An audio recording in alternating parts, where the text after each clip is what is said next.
I would love to, despite being completely ignorant about New Zealand law. No, but I would, if I could find a way to assist in your efforts to bring back choice to the community level where it belongs, then I would like to assist. Thank you very much, Michael, for coming to Rotorua. You're so welcome. Yeah, and thank you for educating us. Just to correct you on one small thing, and I'm reluctant to correct you on anything at all, but we're not yet fluoridated in Rotorua.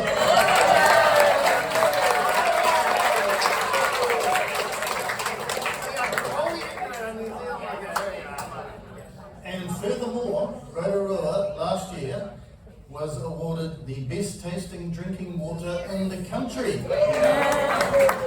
So please try our water before you leave.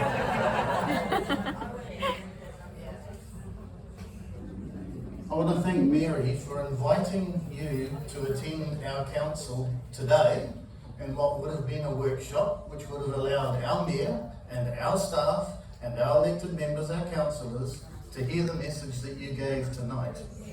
And I have to say, behind the scenes, there's been some toing and froing. And ultimately, the chief executive and the mayor point blank refused to allow you to speak at a public council meeting, so that the media could hear this side of the story and report on it to our community, because I think our community really don't know what's coming. And that is so wrong. You will be coming to see our elected members tomorrow, so I'll be seeing you there. I'm one of the councillors, Councillor Robert Lee. A little item on New Zealand law. Under New Zealand law, the way it works, which is a British kind of system, even Director Generals of Health cannot make unlawful directives. And they've already been pulled up by New Health New Zealand because they failed to comply with Section 5 of the New Zealand Bill of Rights Act, long story. So initially that directive was unlawful. They also can't make unreasonable directives. And unreasonable is a synonym for irrational. I would submit that a decision directing any council to fluoridate in light of the latest evidence, including the evidence that came out in January in the JAMA report, any such directive would be irrational. And I think that would form a basis of a judicial review to challenge the reasonableness or the rationality of the directive. But I do have a question for you at the end of all of this. And the Ministry of Health are gracing us with their presence next Monday here at our council, and our council are putting on a workshop for them. A public workshop, so you're all invited. Everybody come along next Monday. What are you doing next Monday? Would you like to join the public gallery and see if we can set up a debate for you and the Ministry of Health people? We'd love to have you here if you could make it. Well, Robert, thank you so much for those comments. And I'm going to be in Wellington on Monday, so I wouldn't be able to attend. We have planes.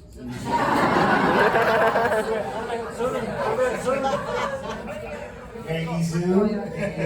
I appreciate the invitation. I look forward to our discussion tomorrow. And I'm really happy to hear that you haven't started fluoridating. And why start now?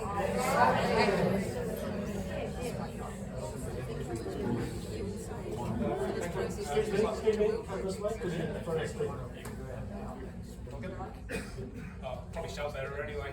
My basic question is, whereabouts is the sodium fluoride coming from North America? How is it manufactured? Right. In America. Anywhere. The fluoride chemicals that we add to drinking water, it's never a situation where someone's like, I really want to add fluoride to the water to help the children's teeth. So I'm going to go take some nice minerals out of the ground and then add it to the water. Okay? Instead, it's always coming from air pollution control equipment of industry. Okay?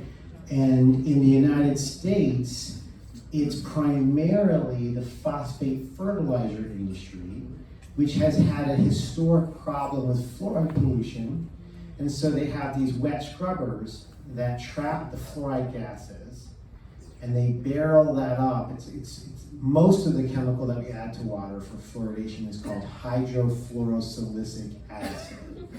And that's a liquor that's trapped in these scrubbers and then shipped across the country to fluoridate. I believe in New Zealand you have a phosphate fertilizer plant, which is the source of a lot of your fluoridation chemicals. Now, I love answering questions, much to the chagrin of my team, because we go a long time.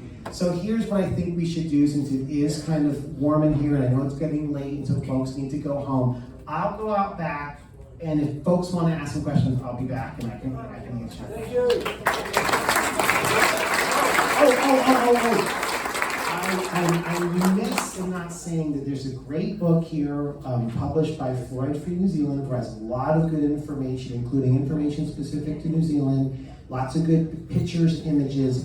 So if you want more information on fluoride, please, it's back there, and it also will help support Fluoride Free New Zealand for the work that they're doing.